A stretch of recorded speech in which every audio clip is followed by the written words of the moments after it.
Siapa sangka, di balik kesuksesan sebuah keluarga yang tampak sempurna, tersimpan rahasia kelam yang tak pernah dibayangkan. Pesugihan, perjanjian hitam dengan iblis, telah menjadi jalan pintas menuju kekayaan, tapi setiap kemewahan yang terlihat selalu menagih tumbal darah dari keluarga sendiri. Malam-malam penuh teror pun tiba, jeritan, bisikan gaib, hingga kutukan yang mengikat darah keturunan. Semua dimulai dari satu keserakahan yang tak pernah bisa ditebus. Pesugihan misterius di balik usaha keluarga sukses. Keluarga Wiratma adalah keluarga yang paling disegani di kota kecil itu. Rumah mereka berdiri megah di atas tanah luas, dengan pagar tinggi dan pintu gerbang besi yang selalu terkunci rapat. Setiap kali mobil-mobil mewah keluar masuk halaman rumah, warga hanya bisa menatap iri sekaligus heran.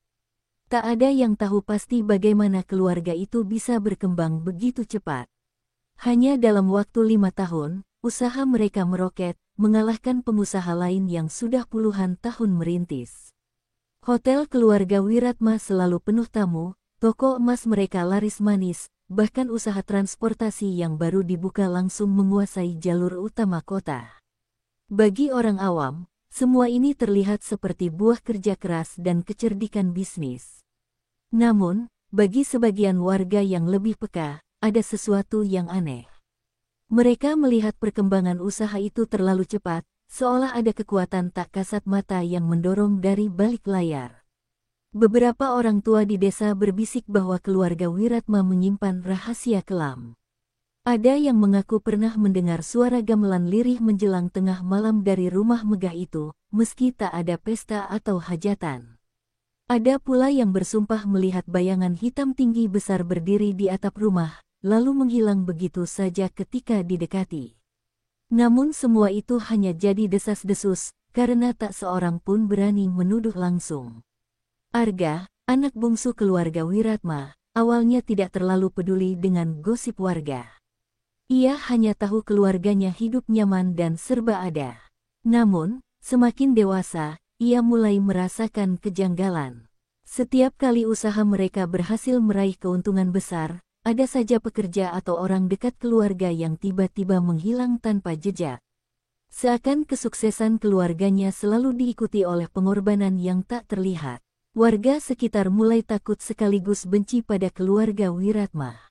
Mereka memang mendapat lapangan pekerjaan dari usaha keluarga itu, tapi rasa takut lebih besar daripada rasa syukur. Beberapa pekerja bahkan berhenti tiba-tiba, mengatakan mereka mendengar suara bisikan menyeramkan ketika sedang bekerja di toko emas. Ada pula sopir transportasi yang mengaku melihat bayangan menyerupai binatang besar duduk di kursi penumpang pada malam hari. Meski begitu, keluarga Wiratma tampak selalu bahagia di depan publik. Sang ayah, Wiratma Senior, sering mengumbar senyum ramah dalam acara-acara sosial. Ibunya terlihat anggun dengan perhiasan yang berkilau di setiap kesempatan. Hanya Arga yang merasa ada yang salah. Ia melihat tatapan dingin ayahnya setiap kali ada orang yang mempertanyakan asal kekayaan keluarga mereka. Tatapan itu penuh ancaman, seakan berkata, jangan pernah tanyakan hal itu. Malam-malam di rumah keluarga Wiratma pun tidak pernah tenang bagi Arga. Ia sering terbangun karena mendengar suara langkah kaki berat di lorong, padahal semua penghuni rumah sedang tidur. Pernah sekali, ia membuka pintu kamarnya dan melihat ayahnya duduk sendirian di ruang tamu dengan dupa menyala, mulutnya komat-kamit mengucapkan sesuatu yang tidak dipahami Arga. Ketika ayahnya menyadari ia mengintip, tatapan tajam langsung membuat Arga menutup pintu dan ketakutan sepanjang malam. Dari luar, keluarga Wiratma terlihat sempurna, sukses, harmonis, dan berkuasa. Namun di balik dinding tinggi, rumah megah itu, ada rahasia yang semakin sulit disembunyikan. Dan Arga, satu-satunya anak yang mulai curiga, sadar bahwa kesuksesan keluarganya mungkin bukan semata hasil kerja keras. Ada sesuatu yang jauh lebih gelap, sesuatu yang menuntut balasan yang mengerikan. Malam itu, angin bertiup lebih kencang dari biasanya. Arga yang sedang duduk di ruang tamu merasakan hawa aneh menyelimutinya. Lampu gantung yang biasanya terang tiba-tiba meredup, berkelip seperti lilin tertiup angin.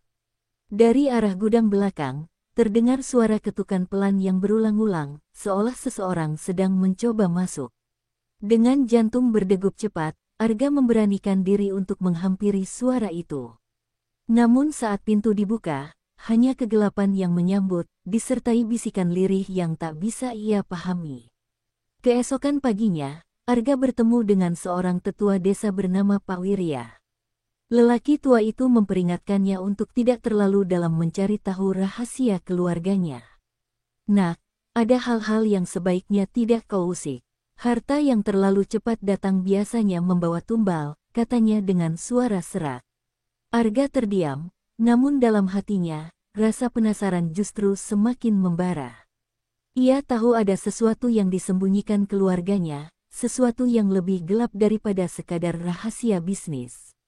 Di malam berikutnya, Arga kembali merasakan gangguan. Kali ini, dari jendela kamarnya ia melihat sosok bayangan tinggi besar dengan mata merah menyala berdiri di kebun belakang. Bayangan itu tak bergerak, hanya menatap lurus ke arahnya. Arga berlari keluar dengan senter di tangan, tapi saat tiba di kebun, sosok itu sudah lenyap. Hanya bau busuk menyengat yang tertinggal, membuatnya hampir muntah. Ketakutan itu membuat Arga tak bisa tidur semalaman. Ia akhirnya memutuskan untuk mengintip kegiatan ayahnya, Surya, yang belakangan sering keluar malam. Arga mengikuti Surya diam-diam hingga ke hutan kecil di pinggir desa. Dari balik pepohonan, ia melihat ayahnya menyalakan lilin hitam, menaburkan bunga 7 rupa, lalu berlutut sambil menggumamkan mantra yang asing. Sesaat kemudian, tanah di hadapan Surya bergetar, muncul asap pekat, dan samar-samar terlihat bayangan besar menjulang di belakangnya. Arga hampir berteriak, tapi ia menutup mulutnya dengan tangan sendiri. Tubuhnya gemetar menyaksikan pemandangan itu. Ia akhirnya yakin bahwa kesuksesan keluarganya bukanlah hasil kerja keras semata, melainkan ada perjanjian gelap yang mengikat. Namun sebelum ia sempat berbalik, telinganya mendengar suara ayahnya berbisik lirih, tumbal berikutnya sudah siap. Kata-kata itu menusuk hati Arga seperti belati dingin. Arga pulang dengan langkah gontai, kepalanya dipenuhi pertanyaan. Apakah yang dimaksud dengan tumbal berikutnya adalah dirinya? Atau orang lain dalam keluarganya? Ia mencoba menyangkal apa yang dilihatnya, namun bayangan besar dan suara ayahnya terus terngiang-ngiang di kepalanya. Ia merasa hidupnya kini berada dalam ancaman yang nyata. Keesokan harinya, Arga memperhatikan wajah ibunya yang pucat. Ada lingkar hitam di bawah matanya, dan senyum yang dipaksakan setiap kali menatap anak-anaknya. Arga mulai curiga bahwa ibunya tahu lebih banyak dari yang terlihat. Ia pun memberanikan diri bertanya, namun sang ibu hanya menjawab singkat, ada harga yang harus dibayar untuk semua ini, nak. Kata-kata itu semakin menguatkan firasat buruk dalam diri Arga. Sejak malam itu, Arga bertekad untuk mencari kebenaran, meski itu berarti menyingkap kegelapan yang selama ini dilindungi keluarganya. Ia tahu bahwa semakin jauh ia melangkah, semakin besar pula risiko yang mengintai. Namun satu hal pasti, rahasia pesugihan ini tak mungkin bisa disembunyikan selamanya. Malam itu, langit tampak pekat tanpa bintang. Hanya bulan sabit tipis yang menggantung redup, seolah ikut bersekongkol dengan kegelapan. Arga yang tak bisa tidur mendengar suara langkah kaki dari ruang tamu. Perlahan ia mengintip, dan mendapati ayahnya, Surya, sedang berbicara dengan sosok bayangan hitam tinggi besar. Suara itu dalam dan berat, seperti bergema dari perut bumi. Saatnya kau menepati janji, Surya, kata sosok itu. Jantung Arga berdegup kencang, seakan hendak pecah. Arga menahan napas, berharap tidak ketahuan. Namun kata-kata berikutnya membuat darahnya berdesir ngeri. Sosok hitam itu menyebut nama salah satu anggota keluarga mereka, Adinda, adik Arga yang masih berusia 10 tahun. Tumbal berikutnya sudah dipilih. Adinda. Surya hanya terdiam, wajahnya penuh keraguan, namun akhirnya ia mengangguk lemah. Air mata Arga hampir jatuh saat mendengar keputusan itu. Keesokan harinya, suasana rumah tampak normal. Adinda ceria seperti biasa, berceloteh tentang sekolahnya, tanpa menyadari nasib mengerikan yang mengintainya. Arga memandang adiknya dengan perasaan campur aduk, antara kasih sayang dan ketakutan. Ia ingin melindunginya, tapi bagaimana caranya melawan sesuatu yang bahkan tak sepenuhnya manusia? Arga akhirnya memberanikan diri untuk menegur ayahnya. "Ayah, jangan lakukan itu. Adinda masih kecil," serunya dengan suara bergetar. Surya menatap tajam, lalu menepuk bahunya dengan berat. "Kau terlalu banyak tahu, Arga. Diamlah, sebelum kau sendiri yang jadi tumbal." Kata-kata itu membuat lutut Arga lemas. Ia menyadari posisinya bukan hanya sebagai anak, tapi juga ancaman bagi rahasia keluarga. Di malam yang sama, Arga bermimpi aneh. Ia melihat Adinda berada di tengah lingkaran api, menangis memanggil namanya, sementara sosok hitam menjerat tubuh kecil itu dengan rantai merah menyala. Arga berteriak dalam mimpi, tapi tubuhnya tak bisa bergerak. Saat terbangun, peluh dingin membasahi tubuhnya, dan di telinganya masih terdengar bisikan, "Waktunya semakin dekat." Arga merasa tak bisa lagi diam. Ia mendatangi Pak Wirya, tetua desa, dan menceritakan semua yang dilihatnya. Wajah Pak Wirya mengeras, lalu ia berkata lirih, "Aku sudah menduga. Pesugihan yang diikat ayahmu menuntut tumbal darah keluarga sendiri. Dan jika kau tak bertindak, adikmu akan menjadi korban." Kalimat itu seperti palu godam menghantam kepala Arga. Mereka berdua mulai merencanakan cara untuk menghentikan ritual itu. Namun Pak Wirya memperingatkan, perjanjian pesugihan bukanlah sesuatu yang bisa diputuskan dengan mudah. Yang kau lawan bukan hanya ayahmu, tapi juga makhluk gaib yang sudah menanam kuku dalam keluarga kalian, katanya sambil menatap tajam. Arga hanya bisa mengangguk, meski dalam hatinya ketakutan semakin besar. Malam semakin dekat, dan waktu untuk tumbal semakin singkat. Arga menatap wajah polos Adinda yang sedang tertidur lelap, lalu berjanji dalam hati, "Aku akan melindungimu, apapun yang terjadi. Bahkan jika nyawaku sendiri yang harus jadi pengganti." Malam yang ditunggu akhirnya tiba. Hujan turun deras, petir sesekali menyambar, seakan langit ikut murka. Arga bersembunyi di balik gudang, mengintai ayahnya yang bersiap membawa Adinda ke hutan. Gadis kecil itu tampak linglung, seolah berada di bawah pengaruh sesuatu. Arga menahan tangis, tangannya gemetar, ingin segera menerjang namun ia tahu harus menunggu waktu yang tepat. Di tengah hutan, Surya menyalakan lilin hitam, menabur bunga 7 rupa, dan menggoreskan darah ayam ke tanah. Mantra aneh mulai ia ucapkan, sementara Adinda duduk di tengah lingkaran dengan mata kosong. Dari kegelapan, muncul kabut tebal, disertai suara gemuruh yang bukan berasal dari langit. Sosok bayangan hitam mulai terlihat, lebih jelas dari sebelumnya, dengan taring panjang dan mata menyala merah. Arga hampir pingsan melihatnya, namun ia memberanikan diri keluar dari persembunyian. "Hentikan, ayah! Jangan korbankan Adinda!" teriaknya dengan suara lantang. Surya terkejut, namun segera wajahnya berubah marah. "Kau tak paham apa yang kau lakukan, Arga. Semua ini demi keluarga kita," katanya sambil berteriak, suaranya parau bercampur putus asa. Makhluk gaib itu mendekat, suaranya menggelegar. "Janji harus ditepati. Darah anak itu milikku." Bayangan hitam itu mengulurkan tangannya ke arah Adinda. Arga berlari menerjang, memeluk tubuh kecil adiknya sambil berteriak, "Kalau kau butuh tumbal, ambil aku saja." Suasana hutan seketika berguncang, pepohonan bergoyang seperti diterpa badai. Surya tampak goyah, wajahnya penuh dilema. Ia mencintai anak-anaknya, tapi pesugihan telah mengikatnya erat. "Jangan, Arga," katanya lirih, namun suaranya tenggelam oleh raungan makhluk itu.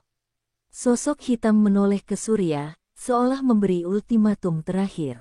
"Pilih, anakmu atau seluruh keluargamu hancur."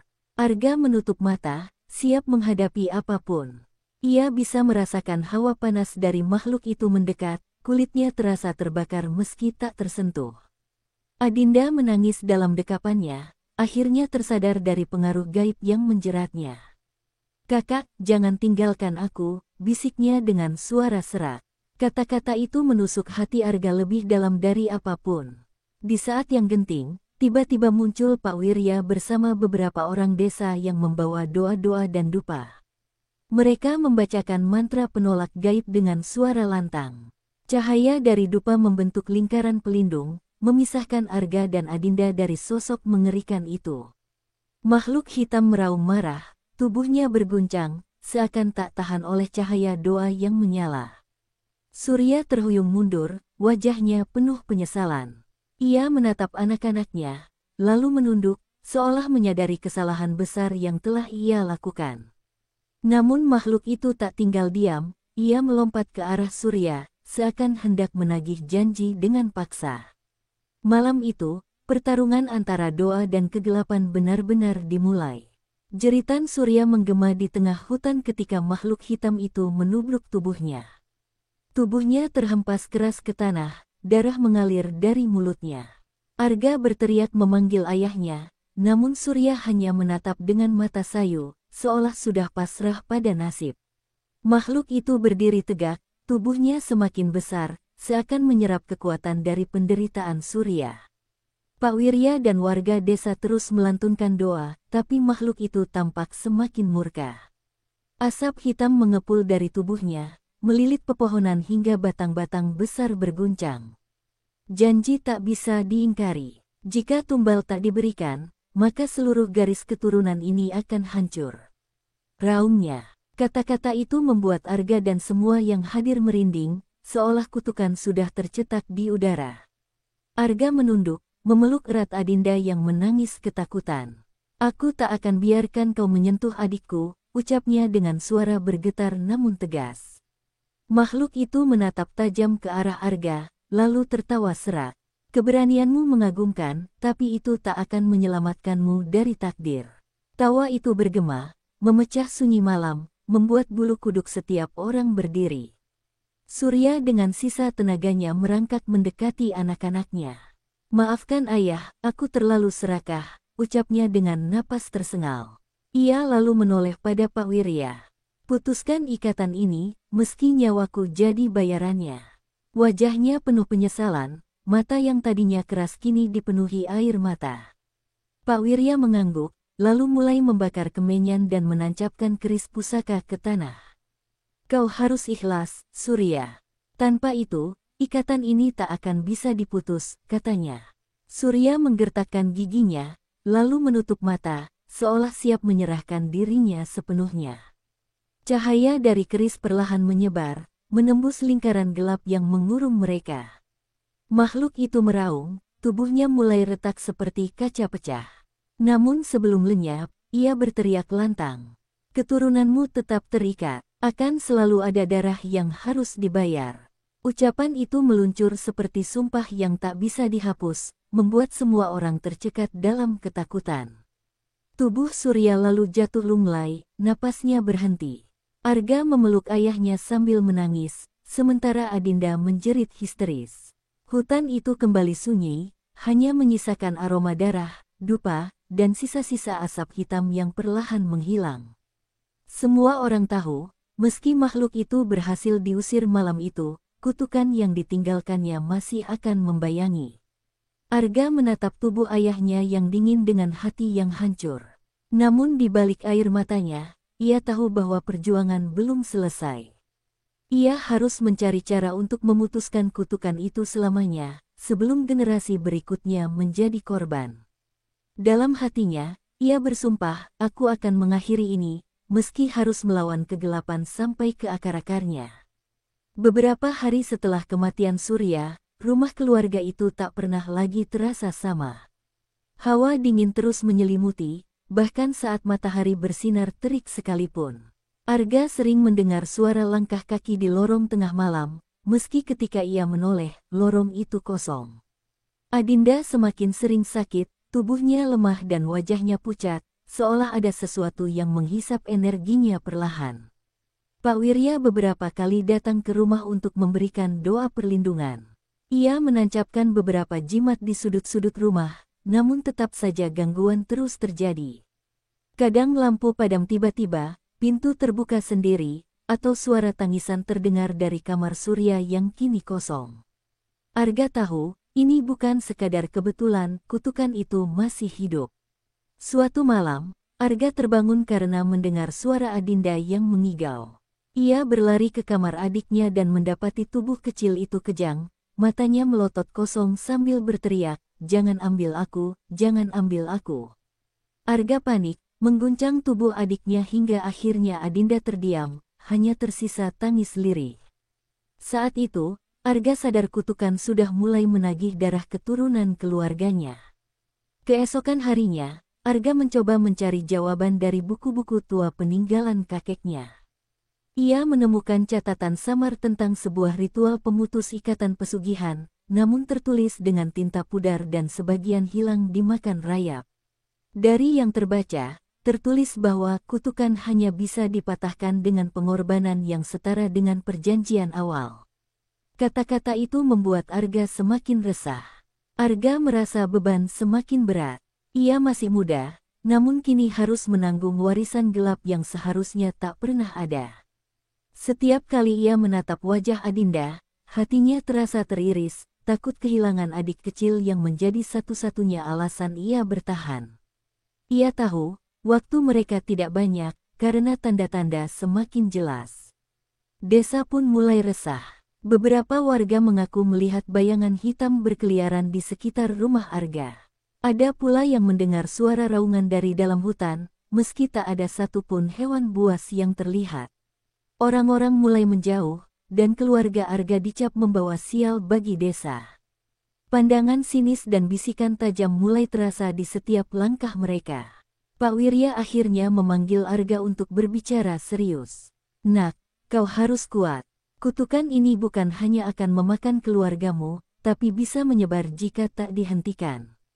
Kau satu-satunya yang bisa memutusnya, karena kau sudah menantang makhluk itu di hadapan ayahmu." Kalimat itu membuat Arga terdiam, sekaligus sadar bahwa jalan pulang sudah tertutup. Malam itu, sambil menatap bulan purnama yang menggantung di langit, Arga menggenggam tangan Adinda yang tertidur lemah. Ia berjanji pada dirinya sendiri, meski harus mempertaruhkan nyawa, ia akan menghentikan bayangan kutukan ini. Karena jika tidak, maka generasi demi generasi akan terus menjadi tumbal, dan tak seorang pun akan bisa bebas dari jeratan kegelapan itu. Malam itu, langit diselimuti awan pekat, bulan purnama hanya tampak samar di balik kabut. Arga berdiri di tengah hutan tempat semua dimulai, ditemani Pak Wirya yang membawa sesaji dan keris pusaka. Adinda ikut dibawa, meski tubuhnya lemah, karena ia adalah pusat dari kutukan yang harus diputuskan malam itu. Hawa mencekam menyelimuti, angin bertiup kencang hingga pepohonan berderak seperti akan roboh. Pak Wirya mulai menyalakan dupa dan melantunkan doa. Tiba-tiba tanah bergetar, kabut hitam muncul dari balik pepohonan, dan sosok makhluk itu muncul kembali, lebih besar, lebih menyeramkan dari sebelumnya. Matanya merah menyala, mulutnya penuh taring, dan suaranya menggema, "Darah anak itu milikku. Kau tak bisa lari dari janji, Surya sudah menyerahkannya." Arga berdiri tegak, meski tubuhnya gemetar. "Ayahku sudah mati karena keserakahannya. Tapi aku tidak akan biarkan adikku jadi korban," teriaknya. Makhluk itu tertawa serak, lalu merentangkan tangannya, menciptakan pusaran angin hitam yang membuat tanah terangkat. Arga nyaris terhempas, tapi ia menancapkan keris pusaka ke tanah, menciptakan cahaya yang melawan kegelapan. Adinda mulai menangis, tubuhnya seperti ditarik oleh kekuatan tak kasat mata. Arga memeluknya erat, meski tubuhnya hampir terkoyak oleh tekanan gaib itu. Pak Wirya menambah kekuatan doa, namun jelas tak cukup. "Arga, kau harus rela memberikan dirimu sebagai pengganti. Hanya itu jalan satu-satunya," teriak Pak Wirya di tengah raungan angin. Arga menutup mata, lalu menatap adiknya yang ketakutan. Dalam hatinya, ia sudah tahu keputusan yang harus diambil. "Kalau memang harus ada tumbal, biar aku saja," teriaknya sambil mengangkat keris. Ia menorehkan luka kecil di telapak tangannya, meneteskan darah ke tanah. Seketika, Cahaya dari keris semakin terang, membentuk lingkaran pelindung yang menyelimuti Adinda. Makhluk itu meraung marah, tubuhnya mulai terbelah oleh cahaya. Kau tak akan bisa lepas. Keturunanmu akan tetap terikat. Namun Arga terus melawan, darahnya mengalir, suaranya bergetar melantunkan doa yang diajarkan Pak Wirya. Cahaya semakin kuat, hingga akhirnya tubuh makhluk itu pecah berkeping-keping, lenyap dalam dentuman dahsyat. Hutan kembali hening, hanya tersisa bau asap dan tanah hangus. Arga terjatuh, tubuhnya lemah dan penuh luka. Adinda berlari memeluknya sambil menangis, "Kakak, jangan tinggalkan aku." Pak Wirya menatap mereka dengan mata berkaca-kaca. "Kau sudah mengorbankan dirimu, nak. Kutukan itu telah diputus." Arga tersenyum tipis meski wajahnya pucat. "Aku sudah menepati janjiku, lindungi Adinda, jangan biarkan dia sendirian." Setelah itu, matanya perlahan terpejam, meninggalkan Adinda yang menangis memanggil namanya. Malam itu, kutukan memang berakhir, tapi harga yang harus dibayar adalah jiwa seorang kakak yang rela mengorbankan segalanya demi cinta dan darah dagingnya sendiri. Pesugihan memang memberi jalan cepat menuju harta, tapi setiap perjanjian dengan kegelapan selalu berakhir dengan darah dan air mata. Surya membayar keserakahannya dengan nyawa, dan Arga memilih berkorban demi melindungi adiknya dari jerat kutukan. Namun ingatlah, tidak ada tumbal yang benar-benar memutuskan janji, kutukan akan selalu mencari celah, menunggu darah baru untuk ditagih. Karena kegelapan tak pernah benar-benar hilang. Pesugihan misterius di balik usaha keluarga sukses.